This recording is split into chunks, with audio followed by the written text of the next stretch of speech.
we're not ready for him to enter into the contract. Right. Okay. Okay. And Pam Hanover from Squire Sanders is here. I asked her to come a little bit later so we can get through the preliminary matters. And as I explained for the last meeting, the mayor and I have spent a lot of time talking with Pam as well as other people that could set up the TIF. And we obviously talked to you guys and want her to go forward and handle it. And she's here to explain a little bit of the process of what she plans on doing and how quickly we can get it done and what the options are. So, Pam? Yeah. Hi Pam, how are you? Hello, I'm fine. Should I speak from here? Sure, that's fine. However you're comfortable. What we are looking at structuring is a tax increment financing, which is sometimes referred to as a non-school tax increment financing, where you would, let's first of all just mention what tax increment financing would mean. If you were to pass an ordinance implementing tax increment financing this year, the current value of the property upon which the park sits that is in your village, right? You can only do it with respect to the park that's in your village, would continue to be on the tax duplicate, would continue to pay taxes at the current value, at whatever value it would be valued at for the improvements that are there now. But any increase in value would be exempted from taxes, but the property owner would be required to make a payment equal to what the taxes would have been. So from the property owner's standpoint, they're making the same payment. It's just referred to as a payment in lieu of tax. And it's redirected to the village, and it is able to be used for public infrastructure costs that would be in and around this area of the park. When I say it's a non-school TIF, you can do this for up to 30 years and at 100%, so the 100% would be 100% of the value of the new improvements. Okay, we're not touching, and in no way are you able to touch the current value. But the school district, both the school district and if there's any joint vocational school district overlapping that property, would receive directly from the county. You would not receive the same amount that they would have received as taxes. So what you are receiving as a village is everything but that. So it's a portion that would have been paid to the village and that would have been paid with, to any county-wide entities. So it's a, so if the school district, for example, typical amount might be, would receive 60% of the overall property tax, they would continue to receive that amount. It's just labeled as a payment in lieu of tax, and it's not labeled as a tax. Right. So sorry to interrupt, but so essentially we'd be doubling with the county's portion in rough numbers what the village would have control over. And if you were to implement tax increment financing in any other way, you either or both need school board approval, okay, or maybe are required to pay a portion of income tax to the school unless they agree otherwise. So what it normally means, it's a compensatory payment, some sort of compensation payment. And so what it normally means is you're negotiating some sort of contract in lieu of that with respect to the schools. And that's what we do for the CRAs in place. It would be, they're treated the same way. Just uniquely under the TIF program, the tax increment financing, which is referred to often as TIF, under the tax increment financing program that we're talking about, if you're making the school district fully whole on a gross level, which is what you're doing, not on any kind of net level, they're entitled to notice. So in the process that you go through, they do receive notice in advance, and notice in advance of any action taken by council, but their approval is not necessary, and the sharing of income tax is not required. So they are really not involved with the process other than just receiving a notice. So the ordinance that you would pass, and this is to complete it, would be identifying, are you doing the 100% for 30 years? It identifies the property, the parcel involved, or parcels involved, and it will identify some public improvements not that you're required to undertake, but that are eligible for the use of the funds that rent them in. And you establish an account into which payments in lieu of taxes are then deposited, and they then can be used for public improvements. You will probably express some specific public improvements, and you'll have then some general categories of public improvements.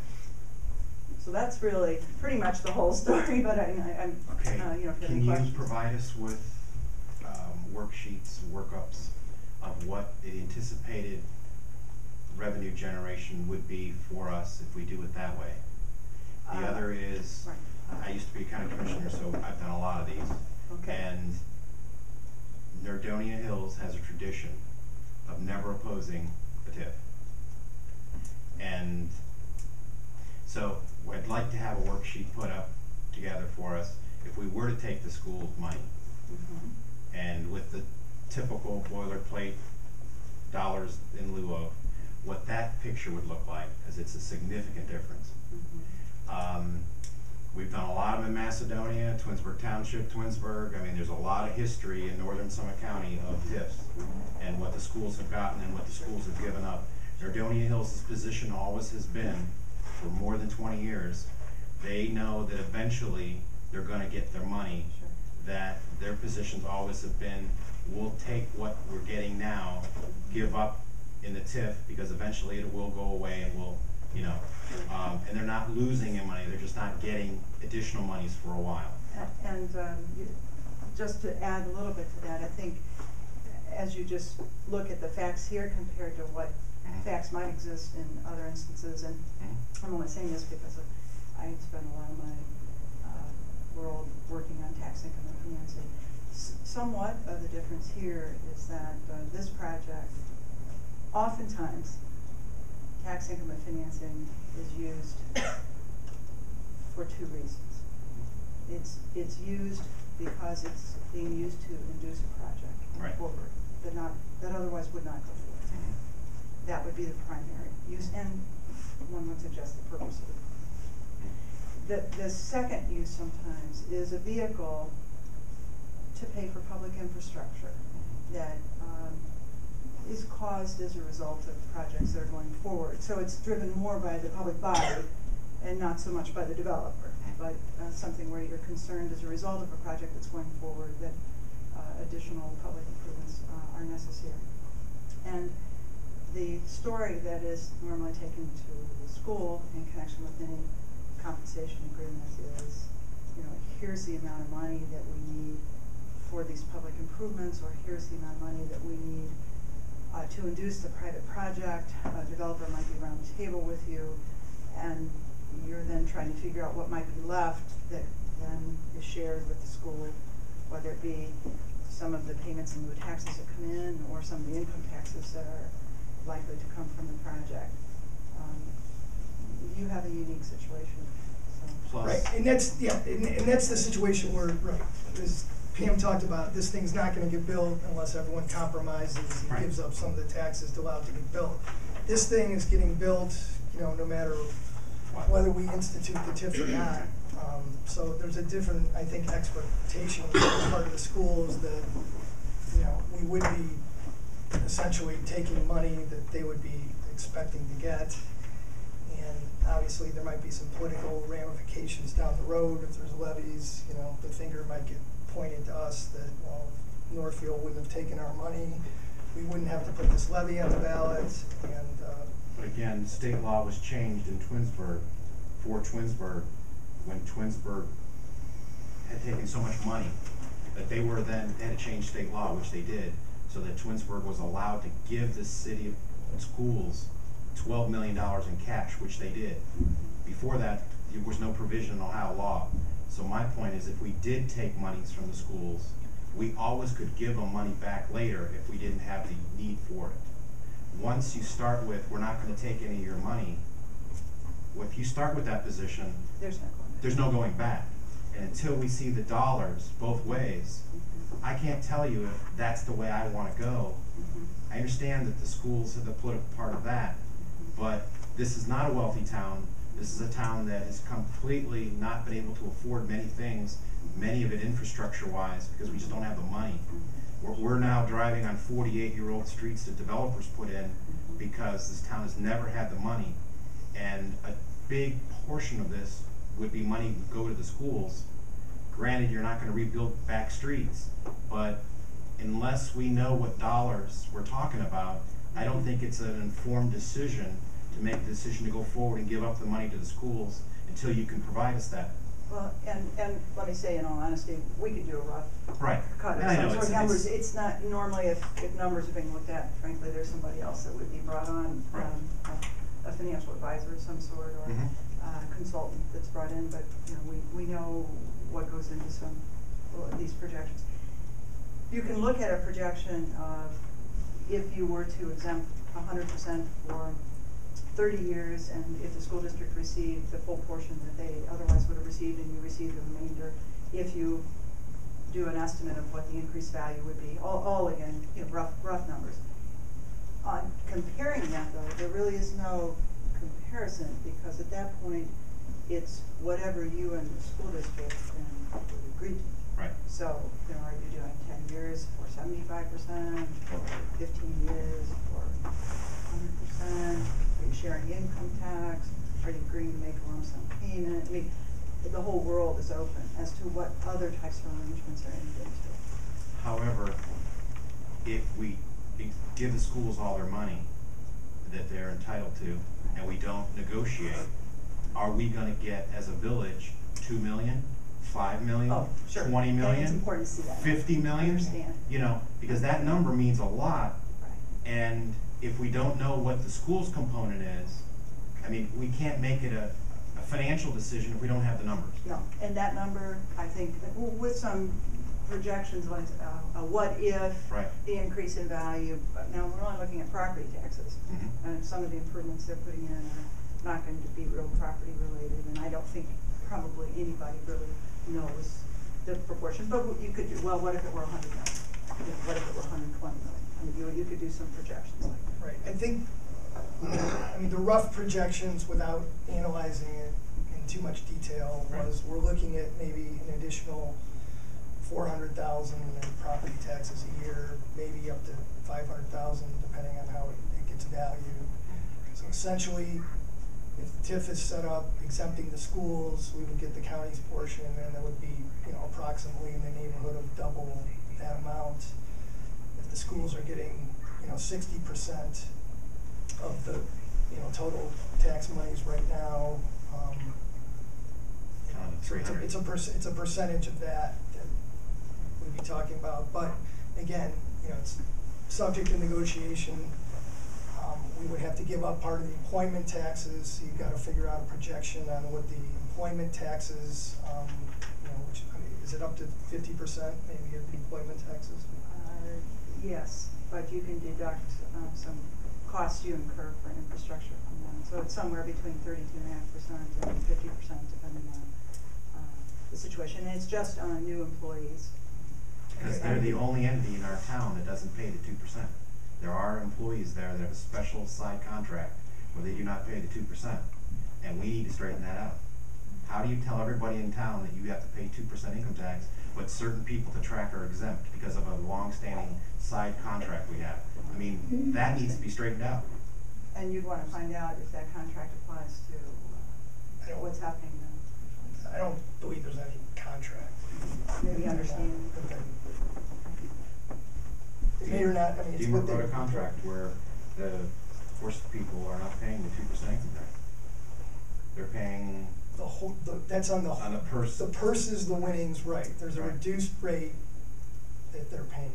It's, I believe it's 0.75%, because the reason being is they have expenses to write off against that income for raising the horses, feeding the horses, and it's a whole complicated system. So in order to stop them from having to do all the paperwork to do their deductions and figuring out what the deductions are based on what's in the village and what doesn't, and what their costs are, that was a compromise shorthand, so they don't have to go through that. We don't have to go through, you know, hundreds of returns to see if these deductions are valid or not, and that's where that came from. It just seems that there's a lot of answers and questions I have. Yeah, I don't see anything wrong I mean, doing that analysis, but the other yeah. question is, if we did not keep the schools whole, it complicates the process, I think, as you explained, Pam, that, you know, it goes from a notice situation to where we need a signed agreement with them to negotiate with that, and that could be something that could take several months, correct? Certainly done. Right, and as far as the timeline, if the schools would be exempted, I mean, I guess, what would be the timing? Sending out the notice could go out right away, the legislation could be introduced, you know, at the first meeting, and then however many readings we want, and then once we're done, I guess it's notification to what, the To the county and department. state, or? Yes. The county still has to vote on it, but the county will approve. They don't need to vote on it. The only ones they need to vote on are incentive districts, which is created under 5709C, and we're doing this under 5709B. Oh, when the schools were not made whole, then they had to vote on them, right? No, it's really, there are several different TIP programs. Okay. And the one TIP program that is primarily used for residential facilities are referred to in the statute as incentive districts. And those are the only, and the county has to vote on it if they are county tax increment financing. If it's being implemented by the county, of course, the county can vote on it. That would be the case in we did it for the townships. In an unincorporated area, that's right. the county may well be involved. The township can implement, or the county. But in an incorporated area, like your village, the only time the county has to approve is if you're creating an incentive district, which is not what you would be doing. You would only really consider that if you have residential. I think the county had a total value of all property in the village for this year. I think the county was saying we were like $280 or $300 million. And there's about a $280 million project that's going to go on, so it's going to double. It's huge. Yeah, it's really big. You know, it's just, my point is, you're only going to get one chance to get the money from the school. And, you know, it's a lot of money. And the other question is, how long are you going to do it? 10 years, 20 years, 30 years? Well, the other, and the mayor and I talking with Pam, we're recommending 30 years only because you can always terminate it early if we don't want to continue with it, whether it's in your 10 control. years, 15 years, we just terminate it. You can spend what money you have in the fund before you terminate it, or, you know, if you want to give the money back to the county, give their portion of the money back. And most of the time you do TIPS, you have another instrument that's borrowing the anticipated revenues, and then you pledge that taxing authority against it. And I'm glad we're not doing that, because you can really get into a lot of trouble because we don't have the ability to pay it back if the money doesn't come. Well, that's the other issue, because really we're looking at, you know, it could be 3 years down the road where this tax money starts coming in, because they have to build the structure first. It has to get reevaluated by the county. That's not going to happen right away, and the taxes are 1 year in arrears, so we may be looking at 3 years. So if and that was, we've heard many pitches about how much the village can borrow, but it's just we wouldn't have the ability to pay it back if it was borrowed instantly. There's still small amounts that can be borrowed, you know, conventionally from a bank, and it would be okay with. You can also use the money as it comes in for projects of that nature. Right, and that's why we wanted to get things set up, and then you can always evaluate your options later. Anybody have any other questions? Okay. There's resolution 2013-28 is on the agenda tonight to authorize the mayor to retain Squire Sanders to handle this tax increment financing project. Originally, Pam, you know, made an estimate of the fees. It would be $12,000 to $14,000. We've talked to other people, and you know, fees were in a similar range. You know, my experience is, you know, that Pam comes highly recommended to me from other people that have worked with her before. Squire Sanders is known as, you know, the experts in the area in the field. Pam's agreed that the fees will be capped at $12,000 to set up this TIF, but a lot of it, obviously, she can't give us an exact amount because it's dependent on how much we asked her to do and how involved this project gets.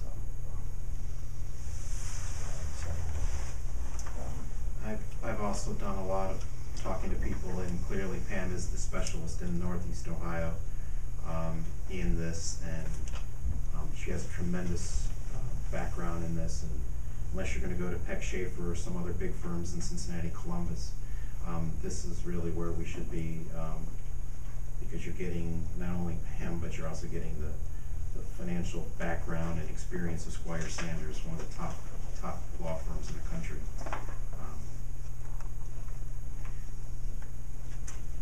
How we approve this, what you come back to us to talk to us more about how we're going to proceed with it, or you just do it?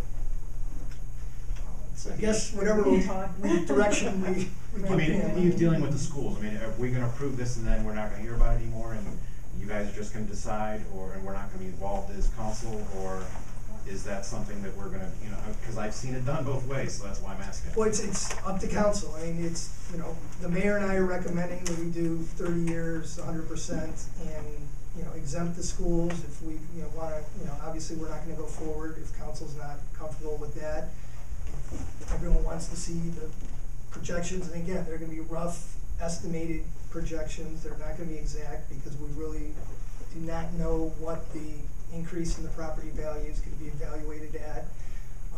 It's a $280 million project, but a lot of that is, you know, architects' costs and costs for the actual slot machines themselves. So I think, you know, our best projections right now is it might be in the $120 million range, you know, the increase in property. But again, that's, you know, it's going to be up to the county evaluators, so we can come up with some rough figures if that's what you guys want us to do. But, you know, again, they're going to be estimates, and, you know,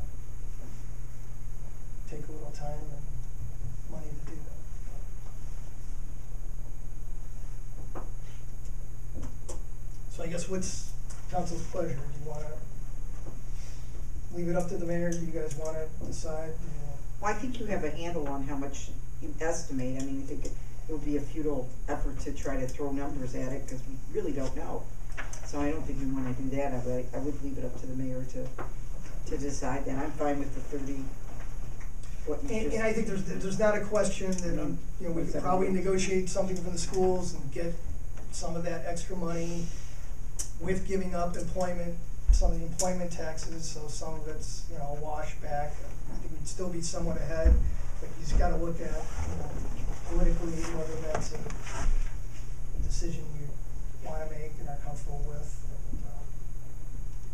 In the past, Macedonia's TIFs have always included approximately $5,000 to $10,000 a year that they would give to the schools in lieu of their full share. They didn't get a half of the income tax. They got a dollar amount, and it really was. They just put they defined a dollar amount at the beginning. Yep. And schools, I was shocked. You know, the school never took a stand on any of them, and I said, and they're like, we don't get involved. That's the way. Whatever the community decides, we agree with because it's more money than's coming in right now, and you know whatever. And the community and the developers and everybody did really well. Right. And again, some of those situations, I don't know about all of them, were, you know, we'll build it if this happens, and they're negotiated ahead of time before anything gets planned. And which is exactly the opposite of what we're doing. Right. This is happening, you know, no matter what. And, you know, they've already met with the mayor and I once, asking, you know, what are we going to get, when are we going to get it. And, you know, we explained to them it's not going to be anytime soon, and we don't know yet. But that's, I guess. I just keep going back to my thing that we're never going to have enough money in this town. and to give up a lot of money right off the bat. And the other issue is, and that's why I think it's so important to. You're living in this area, we have children in this area, why take their money away? And the other argument, I think, it enhances everyone's property values, the better the school system is, and, if they have money and the lower the tax base is. And that's why, the mayor and I feel it's important to retain somebody like Pam, because there's, again, this is a great opportunity. There's so much money involved, and the other issue is, there's only certain things we can spend this TIF money in. It's gotta be, for infrastructure only, and it has to be defined. Arguably related to. Basically the Route 8 corridor. The issues we have, related to the track, and infrastructure related to what's getting built. So again, it's not something we can use for, residential roads. They would have to be, access areas to the track. Obviously, the more we can dedicate to those issues that we might be already, frees up more money to do the other things we want to do. But, and again, we can try to get a projection. But once we decide to go through that process, even if we're giving money back to the school, this may delay things, by 4 months, 5 months. Let's give it to the schools and just keep the 30, because that's the max we can do. And then we can always, if it did produce so much money, we could always shorten it. But, giving the money to the schools, at least we're maxing out what we can take, and not starting off at only 10. I guess it's a decent compromise. Because, schools do need the money, no doubt about it. That's fine. Okay, sounds good. We'll get moving on this as quickly as possible. Does somebody want to move to suspend adopt the 3 reading rule? Move to suspend. Second. And again, it's 2013-28, emergency resolution authorizing the mayor to retain Squire Sanders Law Firm for a tax increment financing project. Motion made by Mr. Bullock, second by Mrs. Volney. All in favor? Yes. Aye. All opposed? Is there a motion for passage? So moved. Second. Motion by Mr. Bullock, second by Mrs. Bowen. All in favor of approval? Yes. Yes. All opposed? Thank you. Thank you. All right, thanks for coming, It's a Pam. big project, thank you. All right, I'll be in touch. Thank you, Pam. Thanks for coming. Nice to meet you.